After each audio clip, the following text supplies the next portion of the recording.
Assalamualaikum warahmatullahi wabarakatuh. Kami mahasiswa Apoteker UHAMKA angkatan 43. Di sini kami akan mensimulasikan konseling terkait penyakit hipertensi dan stroke. Saya Heksa Muada sebagai apoteker. Saya Disa Nurfiki sebagai pasien. Selamat menyaksikan.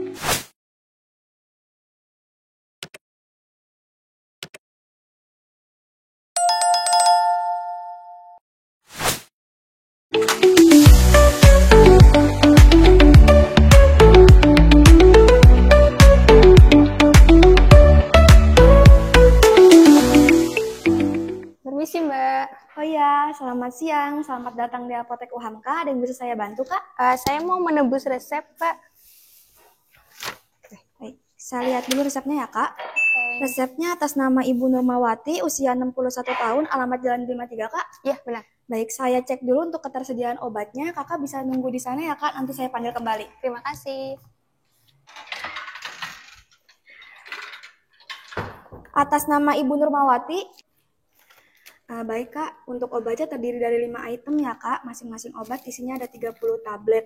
Harganya 170.000. Mau ditebus semua atau sebagian, Kak? Semuanya aja, Mbak. Baik. Sebelumnya apakah Ibu sudah pernah mendapatkan resep ini? Belum, baru pertama kali. Baru pertama kali ya, Kak. Apakah Kakak bersedia meluangkan waktunya sekitar 5-10 menit untuk melakukan konseling terkait dengan pengobatan ibunya yang digunakan dalam jangka waktu yang panjang? Boleh, Mbak. Baik, nanti untuk pembayarannya bisa dilakukan di kasir. Kemudian nanti Kakak bisa masuk ke ruang konseling yang ada di sebelah sana ya, Kak. Oke, terima kasih banyak ya, Mbak. Sama-sama, Kak. Assalamualaikum. Waalaikumsalam. Silakan duduk, Kak. Terima kasih.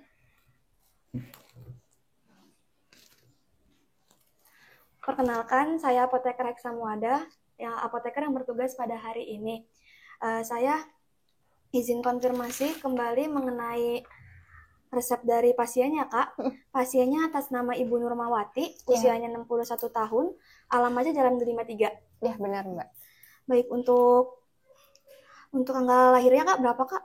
Tanggal lahirnya 11 Januari 1967. Baik, untuk nomor telepon yang bisa dihubungi? Nomor teleponnya 0821 9335 4738. Baik, sebelumnya saya berbicara dengan siapanya pasien? Saya anaknya. Sebelum lebih lanjutnya, di sini saya akan menjelaskan terlebih dahulu terkait dengan tujuan konseling ya, Kak. Jadi konseling ini tujuannya adalah untuk mengoptimalkan pengobatan yang dilakukan oleh Ibu. Saya akan menanyakan terkait dengan kondisi Ibu. Apakah Ibu ada riwayat alergi terhadap obat atau makanan tertentu? Tidak ada, Mbak. Mohon maaf, pertanyaan agak sensitif ya, Kak. Apakah Ibu sedang mengkonsumsi alkohol atau merokok? Alhamdulillah tidak. Apa saja keluhan yang dialami sama Ibu, Kak? Dia tuh ngerasa sering sakit kepala, kemudian kesemutan sampai mati rasa, terus tangannya itu agak susah untuk diangkat, sama kalau saya lihat sih mulutnya agak miring ke kanan gitu ya, Mbak. Berarti kesemutannya sampai mati rasa ya, Kak. Sebelumnya apakah dokter sudah menyampaikan terkait dengan penyakit yang dialami Ibu? Sudah, kata dokternya sih ibu saya hipertensi dan ada gejala stroke. Kemudian kadar kolesterolnya juga agak tinggi. Oke, baik. Sebelumnya apakah dokter sudah menjelaskan terkait dengan penggunaan obat dan harapan setelah menggunakan obat ini, Kak? Dokter sudah menjelaskan, cuman saya lupa, Mbak. Terus untuk harapannya, dokter bilang agar tekanan darah sama kolesterolnya terkontrol dan si gejala stroke-nya itu akan segera membaik. Baik, Kak. Ini obatnya ada 5 ya, Kak. Jadi yang pertama itu ada bisoprolol 5 mg, kemudian ada furosemid 40 mg, kemudian ada ramipril 5 mg. Ketiga obat ini digunakan di pagi hari ya, Kak, 1 tablet setelah makan. Ini bisa dijeda aja, Kak, per 5 menit. Untuk ketiga obat ini fungsinya adalah untuk menurunkan tekanan darah Ibu. Kemudian obat yang kedua ada clopidogrel 75 mg. Jadi clopidogrel ini diminumnya pada siang hari setelah makan. Bisa juga sebelum makan ya, Kak. Kemudian untuk tujuan dari clopidogrel ini adalah untuk mengatasi stroke Ibu.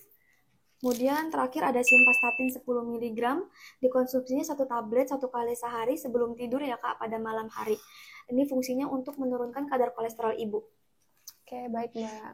Untuk penyimpanannya, Kakak bisa letakkan di kotak obat jika ada, namun jika tidak, bisa diletakkan di suhu ruang, dijauhkan dari sinar matahari, dan dijauhkan dari jangkauan anak-anak. Oke, baik Mbak. Kalau misalnya lupa minum obat gimana ya Mbak? Kalau ibu lupa minum obat, misalkan ibu biasa minum obat di jam 8, namun ibu baru ingat di jam 9, nah langsung minum di jam tersebut ya Kak. Namun jika lupanya itu seharian, misalkan hari ini ibu lupa minum obat, besoknya baru ingat, nah minum sesuai dengan dosis dan anjuran yang sudah ditetapkan saja ya Kak, jangan didouble minum obatnya. Oke, baik Mbak. Untuk masing-masing obat ini nanti akan ada efek sampingnya ya Kak, tapi Kakak tidak perlu khawatir, efek sampingnya ini tidak berbahaya. Untuk yang pertama ada bisoprolol, ini tadi efek sampingnya itu bisa menyebabkan lemas, kemudian batuk. Kemudian untuk yang furosemid, ini efek sampingnya sering buang air kecil. Kemudian ramipril, efek sampingnya ini sakit kepala sama konstipasi atau sulit untuk buang air besar. Kemudian ada clopidogrel, ini efek sampingnya seperti mual dan juga kepala pusing. Dan terakhir simvastatin, efek sampingnya itu mengantuk, makanya dia dikonsumsinya di malam hari ya Kak, sebelum tidur. Oke, baik Mbak. Untuk efek sampingnya ini kira-kira berbahaya nggak ya Mbak? Untuk efek sampingnya tidak membahayakan Kak. Jadi ada cara untuk mengatasinya gitu. Yang pertama tadi kan bisoprolol, dia itu efek sampingnya seperti batuk sama lemas. Nah, lemasnya ini dapat diatasi dengan ibunya memperbanyak istirahat. Kemudian untuk batuknya ibunya juga bisa mengkonsumsi air hangat. Kemudian tadi yang ramipril, yang efek sampingnya kan kesulitan buang air besar atau konstipasi ya, dapat diatasi. Jadi ibunya itu mengkonsumsi banyak makanan yang mengandung tinggi serat dan juga buah-buahan seperti pepaya. Tapi kalau efek sampingnya tidak kunjung membaik, ibu bisa dikonsultasikan kembali ya Kak ke dokternya. Saya menyarankan agar ibu untuk melakukan cek tekanan darah dan kadar kolesterolnya secara rutin. Selain itu, saya juga menyarankan agar ibu menghindari konsumsi makan makanan yang tinggi lemak dan juga tinggi garam. Selain itu juga ibunya harus memperbanyak minum air putih ya Kak. Kemudian diajak aktivitas fisik seperti kayak jalan pagi atau sore gitu Kak. Oke, baik Mbak. Apakah Kakak sudah paham dengan apa yang saya sampaikan tadi Kak? Sudah paham. Baik, jika sudah paham, boleh saya minta tolong Kakak untuk menjelaskan kembali apa yang telah saya sampaikan tadi? Oh, boleh Mbak. Tadi kakaknya jelasin kalau bisoprolol, furosemid, sama ramipril ini diminumnya pagi ya? Iya. Pagi 1 kali 1 tablet setelah makan. Terus sama clopidogrelnya ini 1 kali sehari, siang hari, bisa pada saat makan atau sebelum makan. Kemudian untuk simvastatinnya itu 1 kali sehari, 1 tablet malam sebelum tidur. Untuk penyimpanannya kalau ada kotak obat, baiknya di kotak obat kan Mbak ya. Terus kalau nggak ada, boleh di suhu ruang kan, asal terhindar dari sinar matahari sama jangkauan anak-anak. Gitu ya Mbak. Berarti Kakak sudah paham apa yang telah saya sampaikan tadi ya Kak? Sudah Mbak. Oh iya, jangan lupa untuk ingatkan ibunya agar rutin minum obatnya ya Kak. Kalau perlu nanti Kakak bisa bikin alarm minum obat untuk ibunya. Apakah masih ada pertanyaan lagi Kak? Oh, nggak ada Mbak.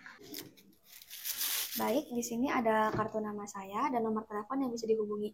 Jika masih ada yang dibingungin atau masih ada pertanyaan, Kakak bisa hubungi di nomor ini ya Kak. Baik Mbak. Kemudian ini saya izin meminta tanda tangan Kakak sebagai bukti Kakak telah melakukan konseling pada hari ini. Oke. Baik, terima kasih ya Kak. Sama-sama.